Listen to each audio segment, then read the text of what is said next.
Kalaulah Rasulullah menganggap ada yang paling mulia sahabat, tentu akan didahulukan yang lain. Pada saat itu ada Uthman, ada Umar, ada Ali, tapi yang dipilih Abu Bakar. Kata beliau, Abu Bakar jadi imam. Bahasa kitanya. Kata Abu Bakar, ya Rasulullah jangan saya itu orang yang paling banyak sedihnya, takut gak khusyuk nanti. Ya. Kata Rasulullah, kamu seperti saudaranya Yusuf saja, ayo jangan banyak alasan, jadi imam. Ya. Saking merendah hatinya, takut kalau banyak menangis tiba-tiba orang jadi gak khusyuk gitu ya. Itu Abu Bakar. Ya.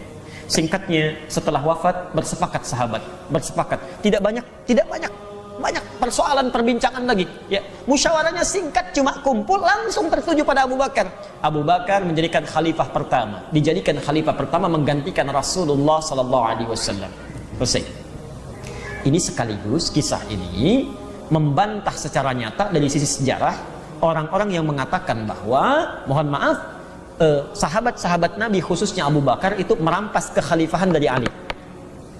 Seharusnya Ali yang ditugaskan oleh Nabi, diwasiatkan menjadi seorang khalifah, itu dirampas oleh Abu Bakar pertama kali.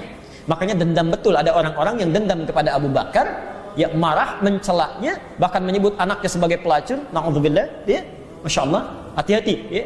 Itu karena merampas kekhalifahan Ali. Kisah ini sekaligus membantah secara langsung, ya. Kalau Abu Bakar mengambil kekhalifahan dari Ali misalnya, ya, atas wasiat Rasulullah, tentu sahabat tidak akan mudah untuk menyetujuinya. Yang paling menarik, Ali pun pada saat itu tidak pikir lama menyetujui. Sederhana ya? Ali saja menyetujui. Masa anda yang datang kemudian mengatakan bahwa maaf, Abu Bakar merampas kekhalifahan, kan tidak tepat. Satu. Kemudian saya persingkat, Abu Bakar meninggal dunia. Islam telah menyebar luas dengan bagusnya. Meninggal karena penyakit, sakit. Digantikan oleh Umar. Ya. Umar beda dengan Abu Bakar. Abu Bakar seorang panutan, seorang yang dituakan. Kata para ahli sejarah, penting bagi umat Islam ini menggambar, menginspirasi dari Abu Bakar, harus ada seseorang ditokohkan, jadi panutan yang disepuhkan. Ya. Karena kalau ada orang sepuh itu, orang juga akan segan, sungkan. Ya. Begitu motor didorong rame-rame kumpul, jangan di sini, ini rumah sesepuh kita, pindah aja ke yang lain. Abu Bakar. Ya. Umar lebih tegas. Saking tegasnya, saking kuatnya, jenderal tapi soleh. Kata Nabi, sepanjang Umar masih hidup, maka dialah pintu fitnahnya. Pintu fitnahnya. Maksudnya apa? Kalau Umar masih ada, itu ditutup, gak akan terbuka. Ya. Bahkan setan pun kata Rasulullah, kalau berpapasan dengan Umar itu lari. Anda bayangkan. Ya. Maksudnya saking tegasnya Umar, ya, saking kuatnya memegang teguh ajaran, itu luar biasa. Umar. Tapi pintunya ada di Umar. Ya. Maksudnya apa? Ini isyarat kalau Umar masih hidup, keadaan akan tentram. Tapi kalau Umar wafat, pintu fitnah mulai terbuka. Karena gerbangnya mulai terbuka. Ya. Allah, pada masa Umar inilah rakyat sejahtera. Ya. Dan Umar khalifah pertama yang mempraktekkan belusukan. Itu Umar. Ya. Ini bukan yang sekarang, kalau sekarang ketinggalan zaman, jauh. Ya. Dan nggak pakai media, kalau Umar itu nggak pakai media. Ya. Jadi sifatnya abadi. Jadi ada yang pakai hati nurani, ada yang kayak pulsa. Pulsa itu kan kalau diisi habis selesai gitu kan. Nah, ada yang kayak pulsa, rame, diliput, sudah habis masanya selesai. Kalau ini nggak diliput, sampai sekarang masih dikenal. Satu kali, seorang ibu dengan 3 anaknya itu sibuk. Ibunya sibuk masak, anaknya mendengar itu langsung ngantuk tidur. Ternyata yang dimasak bukan makanan, batu, Bu. Batu pakai pasir digoreng-goreng begini. Ya, saking nggak punya makanannya. Orang ini mengumandangkan syair bersenandung, duh khalifah yang katanya hebat, gak perhatian pada rakyatnya sampai ingin makan batu. Umar lewat sedang belusukan, kedengaran itu, langsung menangis Umar. Kemana Umar? Langsung lari mengejar ke Baitul Mal. Ajudannya tergopoh-gopoh sambil mengambil gandum, dimasukkan ke dalam karung. Ajudannya bilang, biar saya yang lakukan. Kata Umar, tidak, saya akan dihisab di hari kiamat nanti.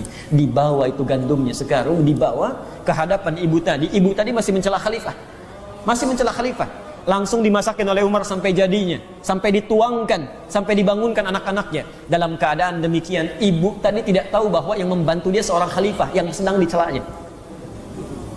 Umar diam aja, nggak tahu orang itu kalau itu khalifah. Ya, langsung pergi, selesai. Itu Umar. Ya. Masa Umar menyebar Islam sampai ke Persia, ini saya buka, mulai muncul ini celah-celahnya. Persia itu kalau sekarang masuk Irak, Iran dan sebagainya.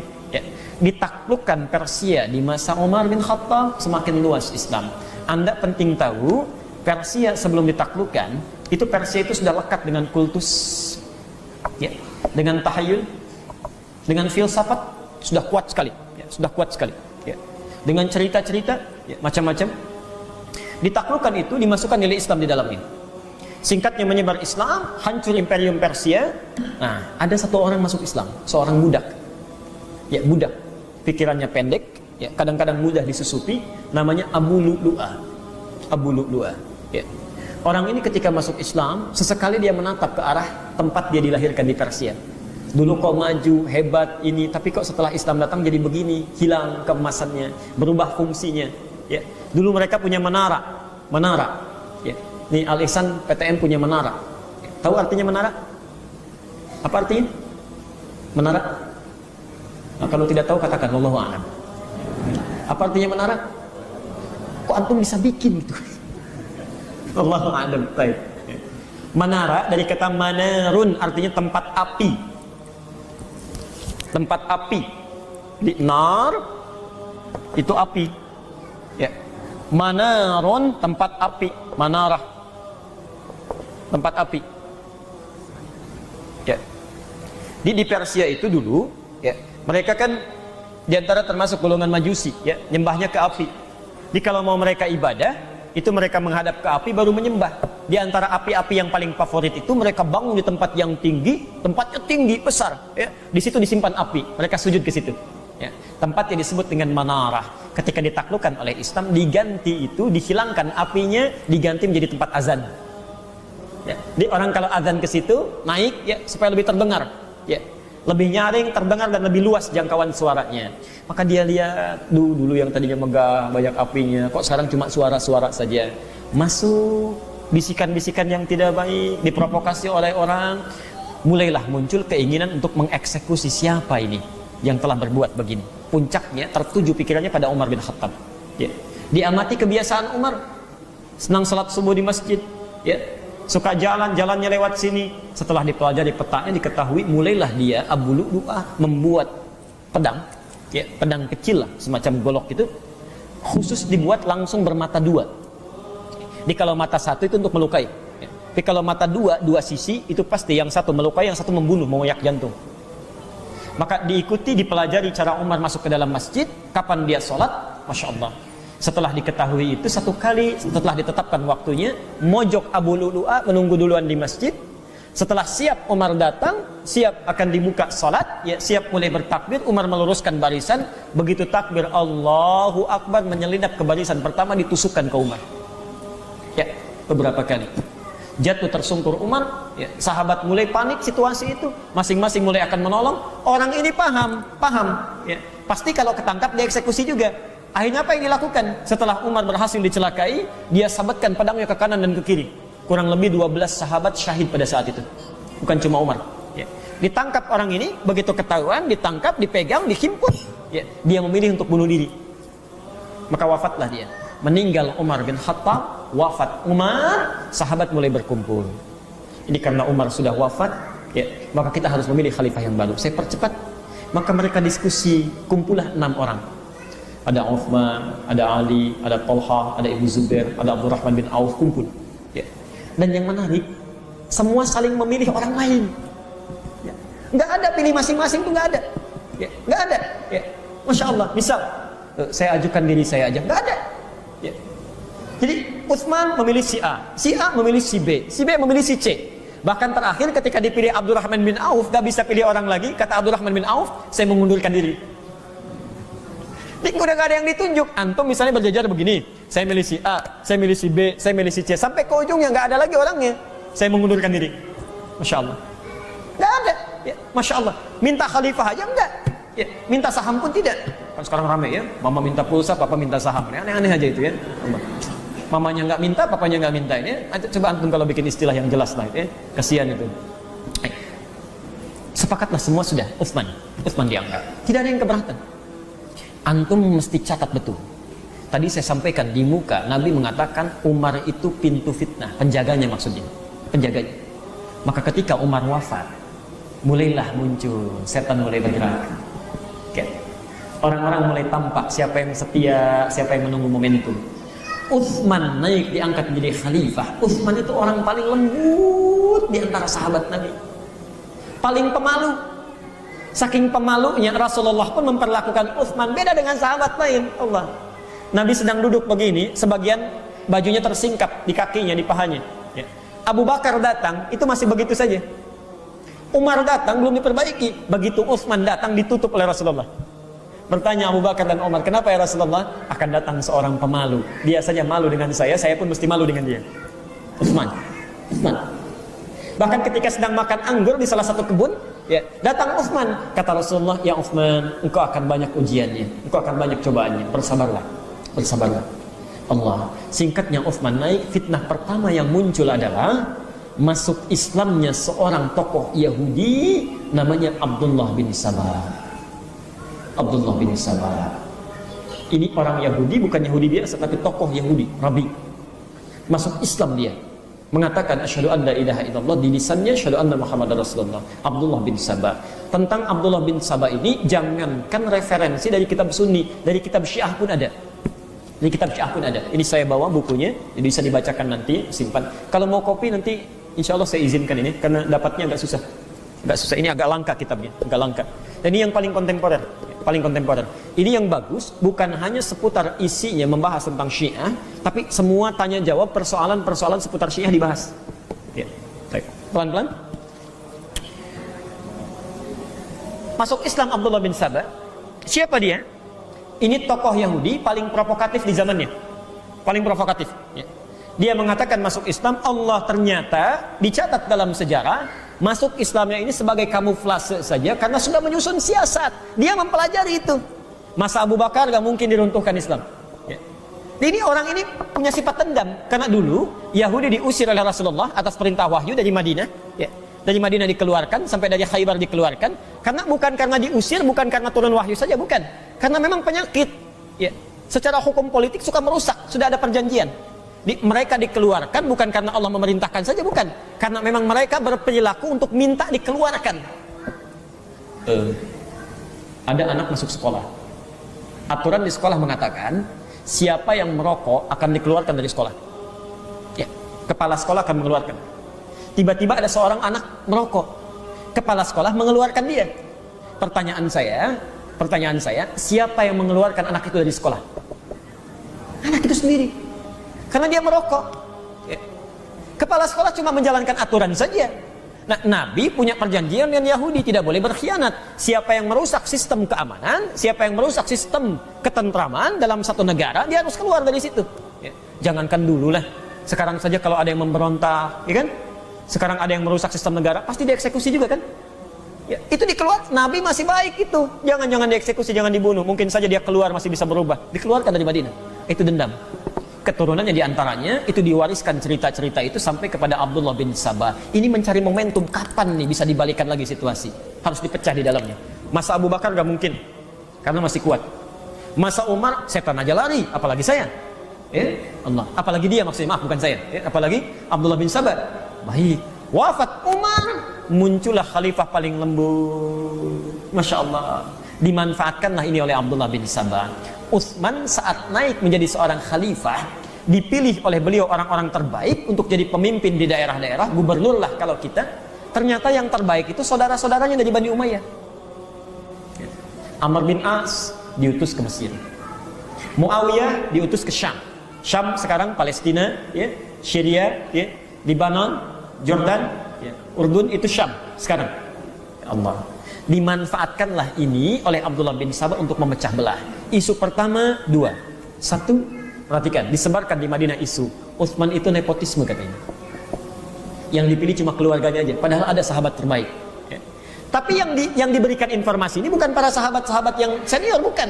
Ini kalangan-kalangan awam yang biasa, yang umum-umum. Tuh lihat pemimpin kita sudah mulai nepotisme. Zaman Umar nggak ada begitu. Allah. Nah, yang paling menarik, orang nggak ada yang percaya karena orang Madinah tuh tahu siapa Utsman. Tahu, ya. Utsman seorang sahabat diistimewakan oleh Nabi, orang Madinah Darul Hijrah, masya Allah, tidak ada yang percaya. Karena itulah pindah dia keluar dari Madinah, perginya kemana? Mulai pergi ke daerah Irak, kemudian ke Mesir. Isu yang ditampilkan menjadi dua, boleh ditambahkan. Utsman itu bukan hanya nepotisme, tapi sesungguhnya juga Allah itu telah merampas haknya Ali bin Abi Thalib. Telah merampas haknya Ali bin Abi Thalib. Karena sesungguhnya dalam rapat dewan untuk menentukan tuh Ali yang lebih diunggulkan, tapi Utsman yang kemudian mengajukan diri. Mulai diperlebar, mulai. Nah, dimunculkanlah kemudian riwayat-riwayat sahih hadisnya. Di hadis Muslim ada, di Al-Bukhari ada hadis-hadis dari Nabi yang tentang mengistimewakan seorang Ali. Peristiwa Ghadirkum, peristiwa macam-macam, nanti saya jelaskan ketika menjelaskan Ali. Dimunculkan itu. Yang jadi masalah, mohon maaf, banyak orang-orang yang awam sekalipun hafal Quran, tapi awam ilmunya, karena dia jauh dari pusat Islam, seakan-akan menyimpulkan benar nih perkataannya. Benar. Allah. Maka mulailah muncul orang tidak percaya, mulai dari Mesir, tidak percaya pada Utsman. Bergerombol dari Irak, dia berhasil itu. Dia berhasil. Apa yang terjadi? Abdullah bin Sabah berhasil menyusun kekuatan, ya, memunculkan orang-orang, dibuat fanatik terhadap Ali, sehingga dia merasa lebih mudah kalau Utsman diadu dombakan dengan Ali, wafat dua-duanya, lebih mudah memecah belah orang Islam. Ya. Caranya apa? Maka dimunculkan orang-orang yang fanatik kepada Ali, dimunculkan isu, yang kedua dimunculkan isu nepotisme. Maka didoronglah mereka untuk demonstrasi. Mulai tadinya jauh, ya. Sahabat mengusulkan termasuk Ali, Utsman ini mesti diselesaikan. Kata Utsman saking lembutnya, ya, tapi tidak boleh ada pertumpahan darah. Ini Utsman. Tidak boleh ada pembunuhan di masa saya. Walaupun saya mesti wafat lebih dulu. Allah. Nah, sifat ini secara politik lemah. Secara politik lemah. Ya. Di orang-orang yang sudah kelihatan bermasalah, ya, tidak diinterogasi, tidak dihukum, bahkan tidak diluruskan, tapi saking lembutnya jangan sampai ada pertumpahan darah macam-macam, ya. Jadi secara politik lemah. Maka dimanfaatkanlah ini oleh musuh-musuhnya yang sudah mulai berkembang, dibawa mereka sebagian besar untuk datang ke Madinah. Maka muncullah orang mulai berdemonstrasi ke istananya Utsman di Madinah. Tidak sedikit, Bu, Pak, dikepung istana Utsman. Saya persingkat saja, dikepung. Ali, saking sayangnya dengan Utsman, itu mengutus dua anaknya langsung, Hasan dan Husain. Diutus. Kata Ali, jaga pintu rumah Utsman. Jaga. Ya. Jaga. Karena kalau Ali yang berangkat, nanti tuduhan semakin runcing. Oh benar, ini fanatik terhadap Ali. Karena Ali sedang diagung-agungkan. Orang akan fitnah semakin menyebar luas. Ali tahu itu. Maka diutus dua anaknya jaga Utsman. Ali mengerjakan yang lain. Allah, saya persingkat, mohon maaf ya. Ini kisahnya agak sebetulnya tidak nyaman untuk disampaikan. 3 orang memanfaatkan situasi sedang rame-ramenya. Kalau kita demo di luar rame, 3 orang, ini qadar Allah dengan izin Allah, itu naik berputar ke satu tembok. Dia lompati istana Utsman. 1 bawa pedang, 2 bawa besi, yang 3 sudah bersiap dengan tangannya. Dalam situasi dia saat naik, ada seorang, Anda kalau punya rezeki, coba beli buku tentang sahabat-sahabat Nabi, karya Syekh As-Sallabi. As-Sallabi. Ini kitab yang paling bagus ya, As-Sallabi. Beliau itu seorang sejarawan, sekarang nomor 1 di dunia, yang paling dikagumi. Dan tulisannya sangat objektif, ya, argumentasinya sangat kuat, dalilnya kuat. Jadi dari sisi manapun susah digoyahkan. Itu As-Sallabi. Itu orang Libya. Orang Libya tinggal di Qatar, ya, dan mengajar di Qatar. Sekarang masih hidup Syekh Sallabi. Kalau dalam bahasa Indonesia sudah diterjemahkan, penerbitnya Pustaka Al-Kautsar. Pustaka Al-Kautsar.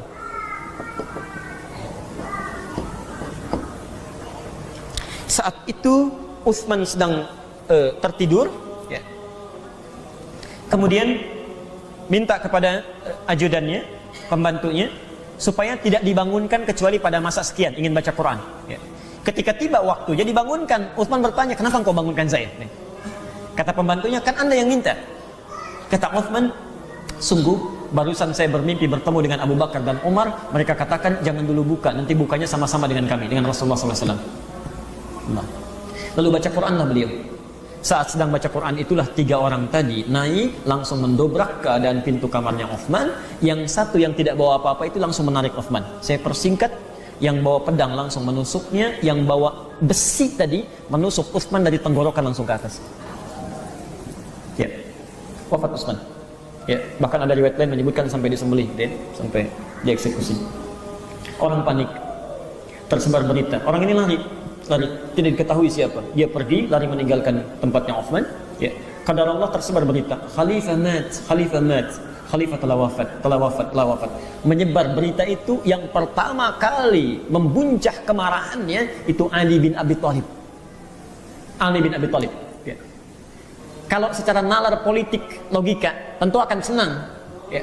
Akan senang kalau menurut tuduhan sementara orang Ali ingin merampas kekhalifahan Utsman, akan senang, logikanya demikian. Tapi ini marah luar biasa, ini menunjukkan Ali paham bahwa khalifah yang sah itu Utsman. Ya, nggak boleh kita makar dan sebagainya. Apa yang terjadi? Itu langsung Ali menuju pada lokasi pertama kali dilakukan itu, menampar Hasan, menendang Husain. Hasan ditampar, Husain ditendang sampai terjerembab itu keduanya. Kenapa kalian nggak jaga khalifah, kata Ali. Allah, Utsman meninggal. Singkatnya saat Utsman wafat, Allah ingin dicari siapa pelakunya. Tapi setelah masa demikian, tidak mungkin itu bisa berlangsung kecuali ada pemimpin baru diangkat. Maka rapatlah para sahabat, secara singkat diputuskanlah Ali untuk menggantikan. Abdullah bin Sabah ini paham ini, ya. Kalau seketika ini dicari-cari, pasti ketemu juga beliau. Akhirnya apa? Merapatlah Abdullah bin Sabah kepada safnya Ali. Diangkat sanjung-sanjung khalifah. Oh, Masya Allah, ini khalifah katanya, kan harus kita angkat, harus macam-macam. Dibawa orang untuk setia kepada Ali. Setia kepada Ali. Ya. Saat yang bersamaan ketika mulai diangkat, itu kan tadi saya sampaikan demonstrasi sudah di mana-mana. Kekacauan mulai muncul. Ada yang di Mesir, ada yang di Irak, ada yang di mana-mana. Nah, Ali menginginkan membereskan dulu situasi. Tenangkan ini, redakan ini, baru kemudian kita cari siapa pembunuh Utsman, selesaikan. Nah, keluarganya Utsman menginginkan Utsman dulu yang diselesaikan, siapa pembunuhnya cari. Ya. Ali berpikiran kalau konsentrasi ke sana, nanti negara nggak akan stabil. Ya. Kebanyakan orang akan ramai ini. Maka terjadilah peristiwa Muawiyah, kerabatnya Utsman, ya, itu menunda baiatnya kepada Ali. Ali, saya akan berbaiat kepada engkau kalau sekiranya pembunuh Utsman sudah engkau temukan. Ya. Tapi saya mengakui engkau khalifah, cuma belum berbaiat saja. Tunggu dulu sampai itu selesai. Ya. Ali berpandangan, aduh kamu baiat saja dulu, nanti kita selesaikan sama-sama. Kata Muawiyah tidak, karena nanti akan muncul banyak fitnah. Fitnah di keluarga, fitnah macam-macam. Disinilah kemudian Abdullah bin Sabah masuk lagi. Ketika Ali mengutus utusan kepada Muawiyah, Abdullah bin Sabah bermain. Sampai kepada Muawiyah disampaikan, Ali sebetulnya sudah merencanakan untuk peperangan. Baik, ya. Bagi siapapun yang tidak mengikuti berbaiat kepadanya. Begitu dengar informasi akan menyiapkan pasukan dari sisi Ali, apa yang terjadi? Muawiyah langsung naik ke atas mimbar menyampaikan, hadirin, kata Muawiyah, di wilayah Syam, ya, di Damaskus. Itu Damaskus termasuk kuat pada saat itu. Ali sudah menyiapkan pasukan karena kita belum berbaiat kepadanya. Menurut kalian apa yang harus saya lakukan? Maka rakyat di situ mengatakan, ya, kami sami'na wa ata'na, terserah Anda saja. Kalau Ali memang menyerang, maka kita pun harus mempersiapkan, kita bertahan. Kita bertahan. Bahasa Muawiyah bertahan, bukan menyerang. Bertahan. Tapi berita yang sampai dibawa lagi oleh Abdullah bin Sabah disusupkan. Sampaikan pada Ali bahwa Muawiyah bin Abi Sufyan sudah menyiapkan pasukan. Menyiapkan pasukan dan diangkat dia sebagai khalifah di sana. Orang berbaiat kepadanya. Maka muncullah Ali bin Abi Thalib, berita itu sampai kepada beliau, naik lagi ke mimbar. Beliau sampaikan, ada berita menyampaikan, kalau zaman dulu kan nggak ada teleponnya, kan mudah ditelepon. Abiyah, ngapain kamu nyiapin pasukan? Ya, kan bisa begitu, ya? Tidak. Allah. Ali naik ke atas mimbar mengatakan, Muawiyah sudah menyiapkan pasukan, apa yang harus kita lakukan? Rakyat yang mengatakan, sami'na wa ata'na, kami terserah Anda. Nyiapkan pasukannya, kita lawan. Maka kata Ali bin Abi Thalib, baik, kita pun menyiapkan pasukan. Disiapkanlah oleh Ali sekitar 100.000 pasukan, Muawiyah menyiapkan 10.000 pasukan. Bertemulah di Siffin itu. Allah. Saya persingkat. Dalam peperangan itu jelas sudah ketahuan 100.000 lawan 10.000, mana yang menang? Oh, belum tentu. Oh, Nabi aja baru bawa 300 pasukan lawan 10.000, Nabi yang menang 300. Baik. 100.000 lawan 10.000, mana yang menang? Wallahu a'lam, itu yang paling bagus. Baik. Dimulai pertempuran, tidak sedikit yang wafat. Ya, saya tidak perlu sebutkan karena jumlahnya cukup banyak, Masya Allah. Mereka syahid di jalan Allah. Yang paling menarik begini, saat mulai terdesak pasukannya Muawiyah, maka Amr bin As, ini politikus yang sangat ulung, diplomat yang sangat luar biasa, cerdas orangnya, ya paling cerdik, itu mengusulkan pada Muawiyah, kita sudah terdesak. Kalau kita teruskan, itu berbahaya, bisa banyak yang wafat. Sudah, tusuk saja Quran, tusuk begini, angkat dengan tombak ke atas. Dalam bahasa fikih disebut dengan tahkim. Tahkim itu artinya meminta damai. Putuskan sama Quran saja, jangan kita yang berdebat. Sudah, putuskan sama Quran daripada korban banyak. Ya. Ternyata ketika itu diangkat tahkim, ya, kata Ali, ini pasti kerjaan Amr bin As ini. Ya, tidak, teruskan dulu saja sampai mereka menyerah. Ya, tapi jangan bunuh mereka. Ya, cukup lukai saja. Lukai dalam arti hilangkan ya kekuatannya. Sudah. Ya. Desak mereka, desak mereka. Nah, ini yang jadi masalah. Saat Ali mengatakan teruskan desak mereka tapi jangan bunuh, sementara pengikut Ali mengatakan nggak benar itu, salah, salah. Bisa menyalahkan orang yang paling berilmu. Hati-hati nih. Orang cuma rajin tahajud, rajin sholat, rajin baca Quran, rajin puasa, tapi nggak tahu ilmu, wawasan nggak ada. Ya, langsung menyimpulkan nggak benar itu, salah kamu, salah. Ya. Harusnya kalau tahkim kita jangan berperang. Ya. Maka orang ini langsung menyalahkan Ali, mufti di zamannya, sahabat Rasulullah yang terpercaya, orang yang paling dikagumi oleh Nabi. Apa yang terjadi? Masya Allah, Bapak Ibu sekalian, mohon maaf, mereka kemudian keluar dari barisan Ali. Keluar dalam bahasa Arab disebut kharaja. Kharaja, khara dengan jim. Kharaja. Kharaja. Keluar dari barisan Ali. Orangnya disebut dengan kharij, kharijun. Kalau banyakkan, tidak sedikit, maka dijamakkan menjadi khawarij. Khawarij. Maka Bapak Ibu dengar istilah khawarij, khawarij. Itu orang-orang itu pertama kali adalah istilah bagi orang-orang yang keluar dari barisan Ali. Ya. Tapi yang paling menarik, mereka keluarnya bukan sekedar keluar, sambil mengambil kesimpulan bahwa Ali itu salah, Ali itu kafir, salah kamu, gak boleh kayak gitu katanya. Itu sudah dalam prediksi Nabi jauh sebelumnya. Kata Rasulullah, akan muncul di satu masa orang yang malamnya dihidupkan dengan sholat, siangnya dengan puasa. Hati-hati, hati-hati. Tapi dia sebab dari semua permasalahan. Sebab dari semua permasalahan. Ini fitnah paling besar. Ini khawarij. Jadi saya ingatkan betul ya, ingatkan betul. Kalau kita tidak tahu tentang ilmu, jangan banyak memberikan fatwa. Kalaupun terbiasa kita sholat, baca Quran dan sebagainya, penting betul untuk menguasai ilmu pengetahuan. Karena supaya nggak masuk dalam kategori ini. Nanti saya ceritakan bagaimana jahatnya mereka ini. Keluar mereka ya, dari barisan Ali, jadi semakin berkurang. Nah, ada orang-orang yang mengatakan nggak boleh, kita mesti setia. Sepanjang pemimpin mengatakan demikian, kita ikuti, setia mereka. Nah, faksi yang setia dalam bahasa Arab, pengikut yang sangat setia dalam bahasa Arab disebut dengan Syiah. Syiah. Syiatun, Syiah. Syiah. Dari tasayyuh. Asalnya kelompok yang sangat setia, pengikut yang setia. Misal Nabi Isa alaihissalam punya murid 12 orang, Hawariyun, setia pada beliau, sifatnya disebut Syiah. Yang setia, kelompok yang setia. Antum misalnya punya teman-teman yang setia mendukung ya, dalam kebaikan misalnya, atau dalam apapun, itu disebut dengan Syiah. Jadi istilah Syiah pertama kali muncul itu bukan faksi ideologis, itu faksi politik. Asalnya faksi politik. Jadi yang setia terhadap Ali, mengikuti komando dari Ali bin Abi Thalib, asalnya itu. Jelas sampai sini? Baik. Nah, saya persingkat saja. Karena situasi sudah tidak sebanding, Ali melihat akan banyak kekacauan, maka disepakatilah, sudahlah, kalau begitu tahkim saja, tahkim. Bahkan Khawarij ini, maaf, ketika Ali memutuskan tahkim pun, dia sudah menganggap, sudah, nggak bisa ditarik lagi katanya, kamu sudah kafir, kami nggak percaya dengan kamu. Keluar dia. Di saat Ali memilih tahkim pun, orang ini sudah mengatakan, nggak bisa, kamu sudah kafir, nggak bisa ditaati lagi. Dia keluar. Orang-orang tanpa ilmu, walaupun ibadahnya rajin, tapi bisa menghukumi Ali seorang kafir. Dia pergi. Di antara yang paling tokoh sentralnya ada 3 orang. Satu namanya Abdullah bin Muljam. Yang kedua Bakr At-Tamimi. Yang ketiga Buraq At-Tamimi. Buraq At-Tamimi. Ya. Gampang saya. Ada cara dalam menghafal. Kalau Anda susah menghafal, coba analogikan pada kalimat yang mudah dihafal. Misal Bakar, ya, ingat Abu Bakar. Ya, Bakar, oh berarti Abu Bakar. Bakar, walaupun bukan Abu Bakar, ya. Bakar At-Tamimi. Ya. Buraq misalnya, ingat ada riwayat saat Isra Mi'raj Nabi naik Buraq, Buraq At-Tamimi misal. Ya.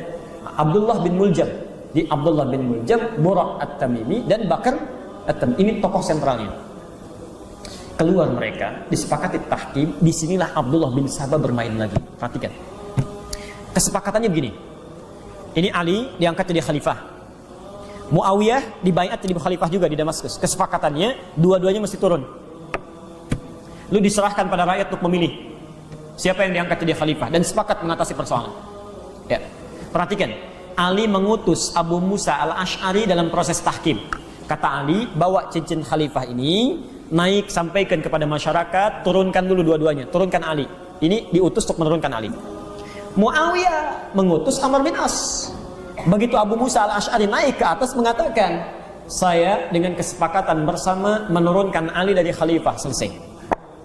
Begitu selesai, ini Abdullah bin Sabah mulai bisik-bisik, Ali kan sudah diturunkan, angkat aja biar gampang Muawiyah jadi khalifah.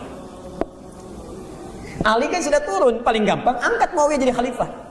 Ini orang ini pindah kemana, kesana kemari pindah. Ya Allah, hati-hati nih, hati-hati. Ada tipikal orang begini nih. Ya.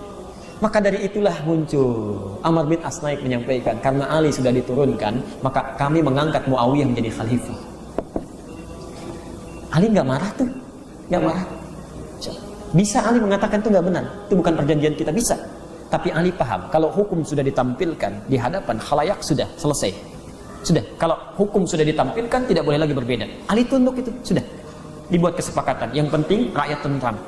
Itulah keunggulan Ali, seorang anak muda yang disayang oleh Rasulullah SAW. Saking sayangnya, itulah orang yang diutus oleh Rasulullah, diutus langsung oleh Nabi ke rumahnya untuk menggantikan tempat tidur Nabi, Ali bin Abi Thalib.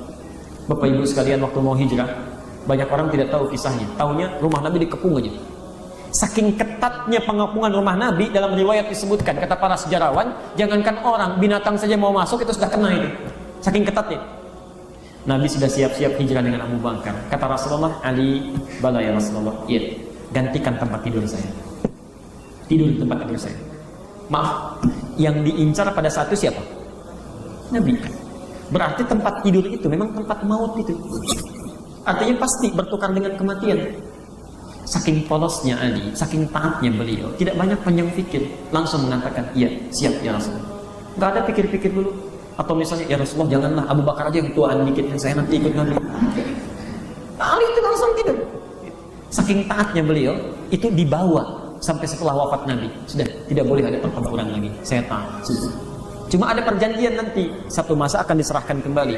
Saya persingkat, karena sudah kadung demikian, ini Khawarij semakin marah, semakin kacau nih, nggak benar khalifah, semuanya murtad katanya, kafir semua, kafir. Ali penyebab utamanya, ya. Muawiyah diangkat tidak sah menjadi khalifah, Amr bin As di tokoh sentral yang salah mengangkatnya, semuanya kafir, mesti kita bunuh. Maka tiga orang tadi, Abdullah bin Muljam, Bakar At-Tamimi, dan Burak At-Tamimi, merencanakan membunuh tiga tokoh ini. Anda bisa bayangkan ya, hebatnya seorang sahabat, baru bertempur bisa sholat bareng-bareng, sholat berjamaah. Padahal tadinya perang itu, sholat berjamaah bareng-bareng, ngobrol-ngobrol lagi. Karena memang mereka bukan ambisi politik, bukan. Ya.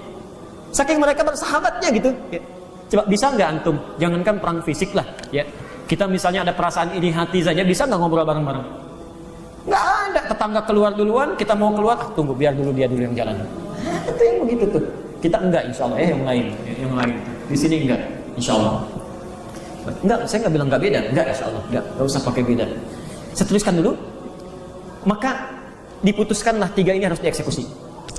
Dieksekusi. Yang pertama, Ali jelas. Maka Abdullah bin Muljam langsung yang mengeksekusi. Bapak Ibu tahu nggak siapa Abdullah bin Muljam? Seorang ahli Al-Quran. Pembaca Quran, qori dan mukri. Qori itu yang baca Quran, mukri yang membacakan Quran pada orang lain. Saking bagusnya bacaannya, di masa Umar bin Khattab dikirim ke Mesir untuk mengajarkan Quran. Ditulis surat oleh beliau.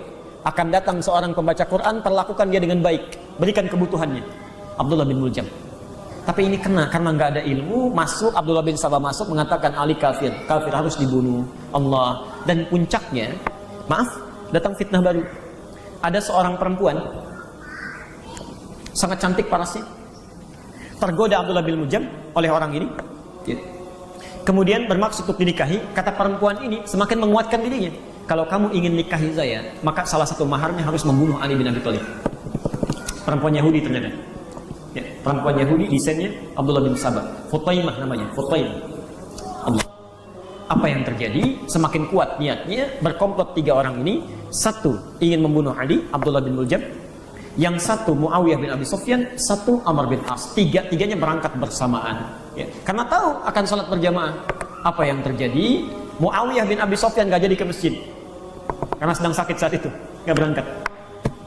Amr bin As gak sempat dibunuh, ya, gak sempat, terlukai saja. Ya, orang yang ditangkap dieksekusi. Ali bin Abi Thalib dengan izin Allah, ini qadar Allah sudah, ya, masuk ke masjid, itu yang ditusuk berkali-kali sambil bersimbah darah. Ya. Ali kemudian meminta tolong, sahabat mulai mengejar orang ini sampai ditangkap. Ya. Sampai akhirnya dibunuh orang ini, dieksekusi. Cara dibunuhnya, dipotong tangannya, potong kakinya, ya, ditusuk kedua matanya, ya, baru kemudian dipenggal kepalanya. Abdullah bin Muljam. Dan setelah dipenggal belum selesai, nggak dikubur, dibakar. Ya. Kenapa? Membunuh sahabat. Ya. Itu saking dihinakan ya gitu. Anda bisa bayangkan, pembunuh sahabat saja dieksekusi demikian. Maka bagaimana dengan yang menyudutkannya, mencelanya, menghinanya dan sebagainya? Bagaimana azab yang kemudian disediakan tadi, seperti hadis yang saya bacakan kemudian. Nah, singkatnya Ali wafat, mulailah berubah. Abdullah bin Sabah mulai mengangkat-angkat, mulai dihidupkan kembali. Dari faksi politik diarahkan kepada faksi ideologis. Ali kena zalim, keluarganya kena zalim gara-gara Muawiyah itu keluarganya Utsman itu temannya Abu Bakar, komplotannya Umar. Mereka sebenarnya perampas. Ali belum beberapa waktu jadi khalifah sudah dibunuh, sudah dieksekusi, dizalimi semuanya. Padahal mereka lah yang layak untuk menjadi khalifah. Dimunculkanlah hadis-hadis macam-macam, sampai muncullah perubahan Syiah yang tadinya faksi politik, karena dimunculkan nilai ideologis, berubahlah menjadi kepercayaan. Jadi aliran ideologis. Sejak saat itulah mulai muncul, ya, pengikut setia Ali, tapi sudah mulai berbeda. Karena Utsman itu pengkhianat, Abu Bakar pengkhianat, Umar pengkhianat, plus yang lainnya Muawiyah pengkhianat, maka kita tidak boleh mengambil apapun yang datang dari mereka. Qurannya jangan diambil, riwayatnya jangan diambil, kebaikannya jangan diambil, tolak mereka semua. Maka tolak tadi Rafidhah, orang yang disebut dengan Rafidhah. Muncullah Rafidhah untuk menyebutkan sifat penolakannya, Syiah untuk menunjuk kesetiaannya. Jelas ya? Mulai kompornya mulai dibakar, ya, menunya mulai disiapkan, hidangan mulai dimasak. Dari sinilah kemudian dimunculkan hadis-hadis baru, ya, ayat-ayat Quran baru. Kemudian mulai ajaran-ajaran baru, sampai muncullah diantaranya rukun Islam ada berapa kita? 5. Sama, Syiah pun 5. Cuma yang 5 ini gak mau menerima dari riwayat-riwayat yang selain dari mereka saja. Unik. Satu apa? Syahadatnya apa? La ilaha illallah, syahadu anna Rasulullah. Ada tambahan lagi? Ada. Yang kedua apa? Salat. 3. Zakat. 4. Puasa. 5. Haji. Nah, syahadat Syiah itu mesti beda. Kita harus beda dengan mereka lain. Mereka nggak ada, yang pertama rukun Islamnya nggak ada syahadat. Jadi di Syiah itu nggak ada syahadat. Karena kata mereka orang Islam sudah otomatis syahadat, nggak perlu syahadat lagi. Itu satu, nggak masuk rukun, ya otomatis. Tapi lucunya kalau mau masuk Syiah syahadat lagi. Ya. Dan syahadatnya jadi 3 nanti. 3. Ya. Yang pertama syahadu an la ilaha illallah. Kedua syahadu anna Muhammadar Rasulullah. Yang ketiga asyhadu annal imamata. Ya, saya bersaksi bahwa imamah, kepemimpinan ada setelah Rasulullah. Itu yang dimaksudkan bukan Abu Bakar, Umar, Utsman, bukan. Tapi setelah itu langsung ke Ali dan 12 imam setelahnya. Ya. 12 dalam bahasa Arab disebut dengan Itsna Asyar. Muncullah istilah Syiah Itsna Asyariyah, 12 imam. Ya. Imam-imam ini kata mereka itu menggantikan kedudukan Rasulullah. Dilangsung, ya. Dari Rasulullah langsung ke Ali, langsung keturunan Ali dari Husain, langsung terus. Yang ke-12 ini sedang bersembunyi. Saya juga nggak tahu kenapa sembunyi. Ya. Jadi belum nampak, nggak ada yang tahu. Dan nanti satu saat akan datang. Ya, akan datang. Namanya Al-Mahdi, Al-Muntazar. Al-Mahdi yang ditunggu-tunggu, nanti akan datang. Dan saat datang unik, datangnya langsung ke Madinah, membangunkan Nabi. Ya, jadi Nabi sedang tidur dibangunkan, lalu Fatimah dibangunkan, Ali dibangunkan, lalu sama-sama membangunkan Abu Bakar, Umar, Utsman. Dan mereka disiksa tiga-tiganya itu. Ya, karena menyiksa ahli bait, kata mereka itu, di 12 imam. Kepercayaan mulai robah. Ya. Syahadat jadi tidak ada, langsung sholat. Kedua zakat, 3 puasa, keempat haji, yang kelima namanya wilayah. Itu yang disusupkan oleh Abdullah bin Sabah. Ya, wilayah. Wilayah itu apa? Wilayah itu ketaatan kepada imam dalam dua hal. Satu, wilayatul hukmi dalam kepemimpinan.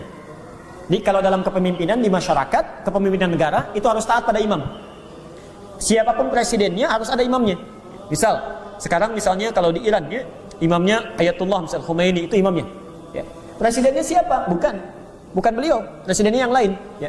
Kemarin Ahmadinejad, sekarang Hasan Rohani misalnya. Itu presidennya, tapi ketaatan presiden pun tetap pada imam. Dan imam ini disebut maksum. Maksum itu cuma sifat para nabi dan rasul. Maksum itu artinya bebas dari kesalahan. Yang bebas dari kesalahan untuk membedakan dengan manusia biasa itu cuma nabi dan rasul. Jadi tidak ada manusia biasa yang maksum. Ya. Kalau Anda sudah mengatakan ada orang maksum, artinya ada nabi baru. Sudah keliru di sini. Yang kedua, wilayatul faqih. Wilayatul faqih. Wilayatul faqih itu ketaatan dalam hal hukum. Jadi kalau kata imamnya A, mesti A. Ya. Sholat Anda nggak sah, harus bawa batu dari Kalbara, simpan di bawah misal. Ya. Itu nggak sah semuanya. Nggak sah. Nah, karena ini rukun dalam Islam, yang tidak percaya dengan imamah itu belum Islam, dia kafir. Dia kafir. Jadi kalau ada orang rukun Islamnya tidak tambah dengan imamah, itu dalam persepsi Syiah yang sekarang itu kafir. Kafir. Itu bukan Islam. Dia mesti bersyahadat lagi. Jadi kalau sama-sama Islam, ngapain bikin aliran lagi? Kalau sudah Islam ya sudah, terima saja. Kenapa mesti ada yang baru lagi? Kan sederhananya begitu ya. Kemudian rukun imannya berapa? Kita berapa? Dipikir-pikir dulu barangkali. Nah, baik. 1, Allah. 2, malaikat. 3, Rasul apa kitab? Kitab apa Rasul? Kitab. 4, 5, kiamat. 6, qada dan qadar, bukan takdir. Qada dan qadar. Kalau takdir itu bukan masuk rukun iman. Beda antara takdir dengan qadar itu lain waktu pembahasannya. Ya. Baik. Sekarang lihat. Di Syiah rukun imannya 5. 1, tauhid namanya. Tauhid. 2, nubuwah, kenabian. Ketiga, imamah yang tadi. Yang keempat, al-adlu, keadilan. Dan yang kelima, al-ma'ad, kepulangan. Jadi cuma 5, gak ada 6. Saya langsung buat aturan cepat saja, aturan cepat dalam kaidah akidah sederhana. Tidak perlu bicara alirannya, tidak perlu bicara madhabnya. Kalau Anda klaim tentang Islam tapi beda rukun Islam dan rukun imannya, maka bukan Islam. Selesai. Apapun namanya. Contoh, rukun Islam 5, syahadatnya asyhadu an la ilaha illallah, tiada Tuhan selain Allah, yang Tuhannya bukan Allah, bukan Islam. Selesai masalahnya? Asyhadu anna Muhammadar Rasulullah, nabinya Muhammad, yang nabinya bukan Muhammad, bukan Islam. Yang nabinya Ahmad itu bukan Islam. Selesai. Ahmadiyah misalnya pengikut Ahmad itu bukan Islam. Jadi kalau mereka mengatakan sudah bukan Islam saja, selesai masalah. Karena nabinya harus Muhammad. Apalagi hilang Allahnya, hilang Muhammadnya. Syahadatnya nggak ada. Ya pasti bermasalah. Dan 5 tidak berkurang, tidak nambah. Sekarang kalau nambah 1 pasti bukan Islam, karena cuma 5 saja. Rukun iman apalagi pasti 6. Kalau kurang 1 nambah 1 pasti bukan. Jadi di sini bisa disimpulkan, kalau ada orang-orang apapun namanya melanggar rukun Islam dan rukun iman, maka bahasa yang paling gampang itu pasti bukan Islam. Ya. Makanya Nabi tegas menyampaikan di satu masa akan muncul orang-orang yang mencela sahabat-sahabat Nabi, menegaskan itu hukumannya luar biasa, lebih daripada orang musyrik, orang kafir. Orang kafir aja nggak begitu. Orang kafir aja nggak begitu. Baik. Jadi kalau sudah jelas uraian ini, cukup saya tegaskan dengan gamblang, bahwa mohon maaf tidak perlu pakai spanduk pun. Saya lihat ada spanduk di luar dan sebagainya, cukup ditebarkan. Kalau kita dengar istilah-istilah lagi baik itu Syiah ataupun yang lainnya yang menyimpang dari rukun Islam dan rukun iman, maka cukup jauhi. Tinggalkan, jangan banyak dibahas. Itu sudah tidak ada kaitannya dengan, bukan masalah madhab lagi, itu sudah beda keyakinan, sudah lain. Jadi kalau ada ustaz misalnya atau siapa yang mengatakan, oh itu hanya beda madhab saja, seperti NU dengan Muhammadiyah, oh lain. NU dengan Muhammadiyah sama rukun Islamnya, rukun imannya sama, pendirinya bersaudara, sama-sama belajar di guru yang sama, nggak ada bedanya. Masya Allah. Tapi kalau ini sudah lain. Ada beberapa hal yang mesti saya jawab dan saya tanyakan. 1, Islam muncul di mana? di Arab. Mekah ya, kalau pewaris Nabi SAW disebut Islam juga, pasti akan banyak ada di Arab. Pertanyaan saya, kenapa munculnya banyak di Persia? Dan pusatnya ada di Iran. Ya kalau benar-benar Islamnya baik, pasti di Arab akan banyak. Tidak ada. Tidak ada. Terutama di dua wilayah utama. Di Mekah, Madinah itu nggak ada. Coba cek silakan. Di Mekah, Madinah nggak ada Syiah. Di Arab Saudi ada. Timur Arab Saudi itu ada Syiah. Tapi nggak ada di Mekah, di Madinah. Itu nggak ada. Dan Nabi mengatakan wilayah paling aman itu Mekah, Madinah. Nggak akan ditembus oleh Dajjal. Nggak akan ditembus. Artinya apa? Ketika di Mekah dan di Madinah pun tidak ada Syiah. Artinya tidak aman. Percayaan ini. Ini bukan Islam. Sederhana saja. Sederhana gitu. Kalau ada, kalau benar pasti ada di situ. Tapi nggak ada. Di Mekah nggak ada, di Madinah nggak ada. Satu itu. Yang kedua, ini yang mesti saya sampaikan. Pernah dengar hadis tentang Ghadir Qum? Ghadir Qum itu yang sering diangkat-angkat ya, dan ada perayaannya. Itu perayaan sering dipelesetkan. 10 Muharram, yaitu peringatan wafatnya Husain. Nabi berkabung. Sebelum Husain dilahirkan, 10 Muharram sudah ada. Sudah ada. Itu peringatan Yahudi sebagai syukur Nabi Musa dibebaskan dari Fir'aun. Jauh sebelum Husain lahir. Kok bisa Anda kaitkan dengan peringatan bersedihnya, berkabungnya atas wafatnya Husain? Sebelum Husain lahir sudah ada 10 Muharram itu. Ya. Yang paling menarik gini, ada peringatan Ghadir Qum yang kemarin tidak diizinkan, kemudian ke Bogor oleh Bima Arya, kemudian dibubarkan juga. Ghadir Qum sering dipelesetkan sebagai hadis ketetapan dari Rasulullah untuk mengangkat Ali sebagai khalifah. Itu kesalahannya fatal sekali. Kesalahannya fatal. Ghadir Qum itu peristiwa yang berlangsung di perbatasan Mekah dengan Madinah untuk menunjukkan kecintaan Rasulullah kepada Ali, sahabat Nabi, dan bahasanya sama persis yang disampaikan pada Abu Bakar termasuk Umar dan Utsman. Jadi kisahnya dengan singkat, sebelum Nabi menunaikan haji wada, Ali diutus ke Yaman untuk berdakwah, menyampaikan risalah seperti Mu'adz diutus. Nyampe di sana ada isu yang tidak enak tentang Ali, disebarkan, digosipkan Ali oleh sementara orang Yaman. Tidak semuanya. Sampai itu ke telinga Rasulullah. Karena itu setelah haji wada, ya, di perbatasan antara Makkah dengan Madinah, diganteng Ali, dibawa, diumumkan pada masyarakat. Perhatikan, man kuntu maulahu fa aliyun maulah. Ya. Siapa yang menjadikan saya sebagai panutan, maka Ali pun panutannya. Ya. Itu bahasa dalam ilmu bahasa Arab. Kalau seseorang dilekatkan dengan orang lain menggunakan maula, itu bukan khalifah, itu menunjuk pada kecintaan.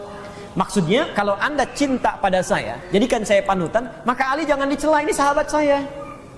Jadikan dia juga sebagai panutan, itu maksud Nabi. Sama persis kalimat yang disampaikan pada Abu Bakar, pada Utsman dan Ali. Ini yang sering dipelesetkan dan disampaikan, maula itu artinya, itu ketaatan dalam khilafah, itu tidak tepat, tidak benar. Tidak tepat. Ya. Ini barangkali beberapa persoalan tentang Syiah yang sudah kita bahas. Ini kitab jarang didapatkan. Walaupun ada 10 tulisan 10 real gitu ya, tapi agak susah ketemu ini di sini. Ya. Kalau Anda mau kopi, saya nanti akan coba minta staff saya untuk dikopikan. Nanti dari situ silahkan ditebarkan, tapi saya harus mohon izin dulu ini, ya. Karena kita nggak boleh memperbanyak sesuatu tanpa izin, ya. Jadi saya akan coba minta izin dulu, ya. Kalau nanti diizinkan untuk disebarkan, ya, silahkan disebarkan, dibaca. Ini nggak banyak kok Bu, Pak.